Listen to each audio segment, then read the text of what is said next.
Welcome to the Personal Tanya for the 10th day of Shvat. Today's topic in the Tanya is how ego is idolatry.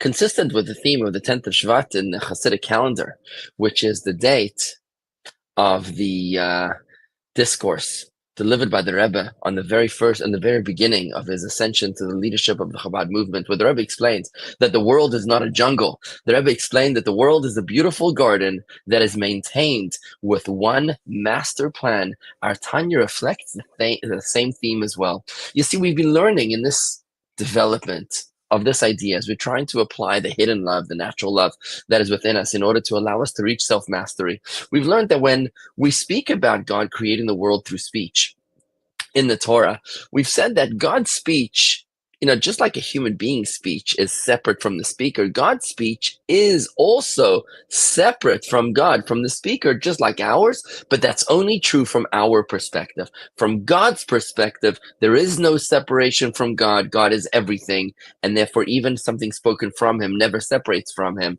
From God's perspective, everything is one with Hashem. It's only from our perspective that there is any form of separation. Today's Tanya focuses on the mindset of those who choose to dwell on this false narrative. What happens in today's Tanya is that we define life. You see, since Hashem's energy doesn't want to dwell in the forces that oppose God, they are there only to set the stage so that we can have freedom of choice. It means that the divine energy inside of those beings, those energies, those entities that are opposed to God, the energy is not exactly, it's not even united with them. Therefore, they are not truly alive. Therefore, they're called death, because the life force, the energy of God, is not one within them. It's just hovering above them for an ulterior motive. And this is why idolatry is called other gods, because their energy, the energy source is from God, but it's from the other side of God, so to speak. It's not from the face of God, it's from the back of God. In Hebrew, the word other also means back. So when you talk about other gods, you mean about ulterior motives of God. You're talking about an energy which is not really united with the creation that it's creating, but rather an energy that is sustaining something for an ulterior motive. Now, the logic behind this is that when you have an energy, when you have some being which is opposed to God, since it's powered by ego, it fails to recognize God as the supreme and exclusive power. Hence, it has established itself as the antithesis of godliness, since God is the only thing that truly exists, and only that which is connected to God is truly alive. This entity, which believes itself to be an entity of ego, is therefore not truly alive. It's not connected with God. Hence, the mindset of ego is the opposite of God, and it's called death. See, idolatry is not merely the worship of false gods. That would be absurd.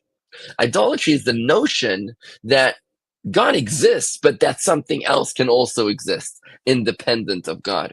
So in other words, everyone believes in God. That's logical to believe in God as the master, creator, designer of this world. The thing about idolatry is that they also believe that they have an independent existence. And it's with this understanding that we begin to tie everything together when we apply the effort to the shortcut method to self-mastery. What we're trying to explain through this construct in Tanya is that we all have a natural hidden love within us. And that natural hidden love is enough to power us to reach a state of self-mastery, where we can control our thought, speech, and action to reach the status of divinity.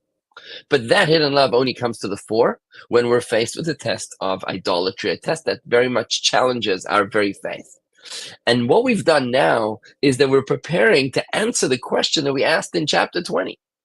We asked the question how we're trying to prove how every single commandment, even the smallest sin, is an expression of idolatry. And if we could only be conscious of that, how even the smallest sin is an expression of idolatry, we'd be able to unleash the hidden natural love within us when we face with any test, with any choice when it comes to our faith.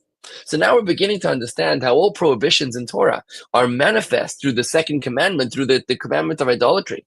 Because the only way that a person can sin is through an attitude of ego, the notion that God has a vote but not a veto, that I too have an independent existence from God.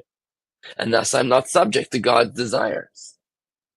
So having understood that God's unity means not only that God is the only God, that's obvious, but rather that God is the only existence, and hence anything with an ego is an expression of idolatry, false gods, we're now able to understand that every time a person might sin, he's actually acting an act of idolatry, which the awareness of which is enough to unleash that natural hidden love. In the next chapter 23, we'll explain how all the action mitzvahs are an expression of God's unity, manifesting the first commandment, the commandment of Anochi, of monotheism. But for today, that's a wrap. Let's try to apply. You can do this.